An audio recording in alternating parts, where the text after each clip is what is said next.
Hello नमस्कार बच्चों, कैसे हो आप सभी। आई होप कि आप लोग सभी अच्छे होंगे। तो बच्चों, मैं आपको बता दूं कि आपकी एग्ज़ाम के गिनती के 20 से 25 दिन आपके बचे हुए हैं। चाहे वो राजस्थान बोर्ड की हो या फिर यूपी बोर्ड की बात हो, ठीक है। दोनों के एग्ज़ाम के डेट्स में कुछ ज़्यादा डिफरेंस नहीं है, 1-2 दिन का डिफरेंस है। राजस्थान बोर्ड वालों को मैं बता दूं, आपका जो टाइम टेबल है वो थोड़ा सा चेंज हुआ है, तो आप लोग उस वीडियो को देख लीजिएगा। पिछली वीडियो मैंने उसी टॉपिक पर डाली हुई है, ठीक है ना। तो उसी को देखते हुए मैं आज आपके लिए एक एग्जाम की स्ट्रेटजी आपके साथ शेयर करने वाला हूँ। क्योंकि होता क्या है कि आप लोग इस टाइम बहुत ज़्यादा टेंशन में होंगे कि सब कुछ पढ़ने के बाद भी आपको ऐसा ज़रूर लग रहा होगा कि जैसे कि आप लोगों ने कुछ पढ़ाई ना हो। और जिन्होंने पूरी साल भर कुछ नहीं किया है, ओनली मौज मस्ती में सारा टाइम वेस्ट कर दिया है, उन लोगों के लिए मैं आज फिजिक्स से रिलेटेड 50 टॉपिक आप लोगों के लिए मैं लेके आया हूं, जो कि आपकी एग्जाम का जो क्वेश्चन पेपर बनने वाला है उसके पॉइंट ऑफ व्यू से बहुत ज़्यादा इंपॉर्टेंट है। यानी कि आपके इसमें पासिंग मार्क ही नहीं बल्कि अच्छे नंबर भी इस टॉपिक को, यानी जो 50 टॉपिक है इनको पढ़ने के बाद आपके आने वाले हैं। तो वीडियो को एंड तक देखिएगा, ठीक है। तो चलिए स्टार्ट करते हैं वीडियो को। इन 50 टॉपिक को अच्छे से पढ़ लीजिए।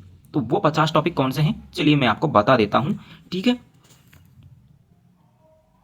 तो देखिए, ये 50 टॉपिक आपके सामने है यहाँ पे, जिसमें आपका फर्स्ट टॉपिक देखिए। फर्स्ट आपका टॉपिक है यहाँ पे, एक समान वैद्युत क्षेत्र में रखे हुए वैद्युत द्विध्रुव पर बल युग्म का आघूर्ण, यानी कि बल आघूर्ण का यहाँ पे डेरिवेशन आपको आना चाहिए। ये आपका फर्स्ट टॉपिक है। सेकंड टॉपिक की बात करें तो वो है गाउस का नियम, वेरी इंपॉर्टेंट है, इससे क्वेश्चन आएगा ही आएगा।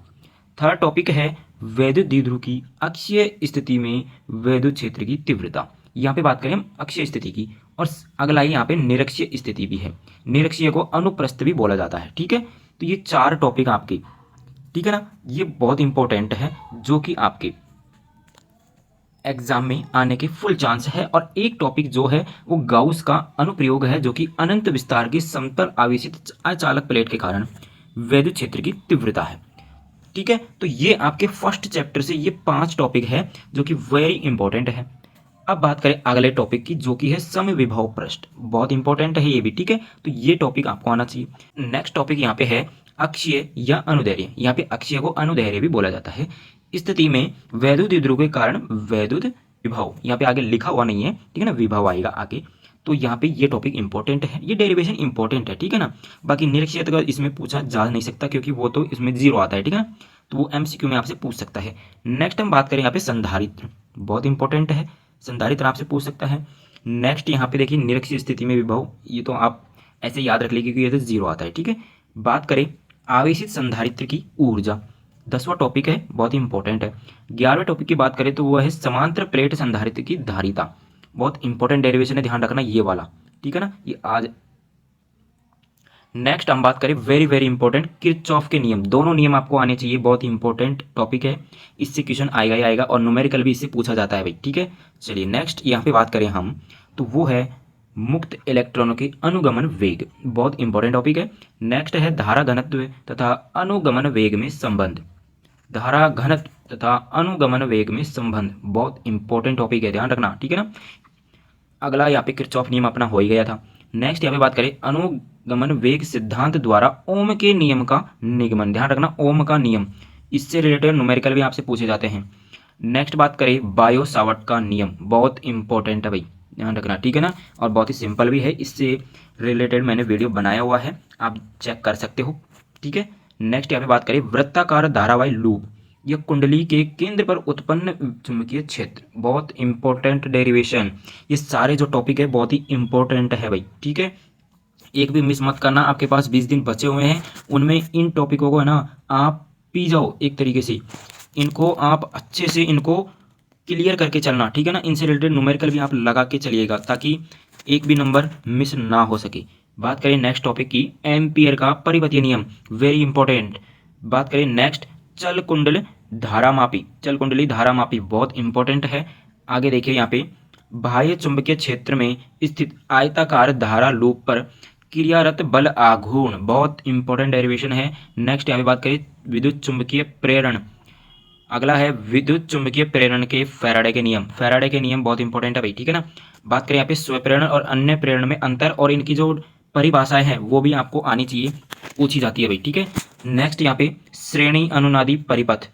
नेक्स्ट है ट्रांसफार्मर का सिद्धांत, इसको आप अभी से पढ़ना स्टार्ट कर दीजिए, बहुत इंपॉर्टेंट है, ठीक है, ट्रांसफार्मर।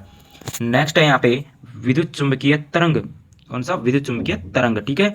नेक्स्ट देखिए यहाँ पे मैक्सवेल का विद्युत चुंबकीय तरंग सिद्धांत, बहुत इंपॉर्टेंट है, एम्पीयर का नियम हो ही गया था। नेक्स्ट यहाँ पे बात करें प्रिज्म के अपवर्तनांक के लिए सूत्र, यहाँ पे ये जो डेरिवेशन है ये इंपॉर्टेंट है, ध्यान रखना, ऑप्टिक्स से जो चैप्टर से आ रहे हैं ना ये टॉपिक, ये बहुत इंपॉर्टेंट है। नेक्स्ट यहाँ पे है ऑप्टिक्स से गोलीय उत्तल अथवा अवतल पृष्ठ पर अपवर्तन का सूत्र, ये इंपॉर्टेंट टॉपिक है। नेक्स्ट यहाँ पे है संपर्क में रखे लेंसों की संयुक्त फोकस दूरी, ठीक है, ये इंपॉर्टेंट टॉपिक, आप लिख लीजिए इनको फटाफट, इनको अभी आप लिख लीजिए, वीडियो लाइक कर दीजिए फटाफट। नेक्स्ट है संयुक्त सूक्ष्मदर्शी, बहुत इंपॉर्टेंट है। अगला है खगोलीय दूरदर्शी, ठीक है। चलिए नेक्स्ट यहाँ पे है हाइगेन्स का तरंग सिद्धांत, हाइगेन का तरंग सिद्धांत। नेक्स्ट है प्रकाश के व्यतिकरण के लिए आवश्यक शर्तें, प्रकाश के व्यतिकरण के लिए, इंटरफेरेंस के लिए। नेक्स्ट बात करें यहाँ पे यंग के द्विज़र्री प्रयोग में प्राप्त दीप्त तथा अदीप्त फ्रिंजों की चौड़ाई के लिए व्यंजक, व्यंजक यानी कि ये डेरिवेशन बहुत इंपॉर्टेंट है। नेक्स्ट है एक पतली झिर्री द्वारा एक वर्णीय प्रकाश के विवर्तन प्रतिरोध प्राप्त करने का आरेख बनाइए तथा केंद्रीय उच्चिष्ट की कोणीय चौड़ाई का सूत्र ज्ञात कीजिए। तो क्वेश्चन ही आ गया आपके पास, तो इस तरीके से क्वेश्चन पूछ सकता है, ध्यान रखिए, इनको आप लिख लीजिए या फिर आप इसका स्क्रीनशॉट ले लीजिए। नेक्स्ट है देली आवर्ती तथा कार्यफलन, बहुत इंपॉर्टेंट है कार्यफलन, ध्यान रखना, ठीक है। प्रकाश विद्युत कार्यफलन, आइंस्टीन का प्रकाश विद्युत प्रभाव की व्याख्या, प्रकाश विद्युत प्रभाव, बहुत इंपॉर्टेंट है ये टॉपिक। अगला है द्रव्य तरंगे क्या होती है, डी ब्रोगली समीकरण, डी ब्रोगली समीकरण, याद रखिए इनको। नेक्स्ट है रदरफोर्ड का परमाणु मॉडल, परमाणु मॉडल, परमाणु का बोर मॉडल, ये मॉडल है ना परमाणु के, ये आप याद रखिए, ये पूछे जाते हैं। समस्थानिक और संभारिक, ये चीजें आपसे पूछी जाती है। अगला है सौर ऊर्जा का स्रोत। अगला है द्रव्यमान क्षति। नेक्स्ट है नाभिकीय विखंडन और एक नाभिकीय संलयन, इन दोनों में अंतर भी आपसे पूछ सकता है। अगला है पीएन संधि डायोड का उपयोग करके अर्ध तरंग दिष्टकारी, और नेक्स्ट यहाँ पे पूर्ण तरंग दिष्टकारी, ये दोनों आपसे पूछ सकता है। और इनकी वीडियो मैंने बनाई हुई है, आप चैनल पर चेक करिए वीडियो को और देखिए, ठीक है। चलिए, तो ये थे आपके 50 इंपॉर्टेंट टॉपिक, बहुत ही इंपॉर्टेंट टॉपिक है, इनसे क्वेश्चन आएगा और इनसे बाहर नहीं जाएगा। तो ये थे आपके 50 टॉपिक। आप लोगों को वीडियो कैसा लगा कमेंट सेक्शन में बताना मत भूलना, और वीडियो को अभी तक लाइक नहीं किया है तो लाइक कर दीजिए और अपने फ्रेंड्स के साथ शेयर कर दीजिए। चलिए मिलते हैं नेक्स्ट वीडियो में, थैंक यू।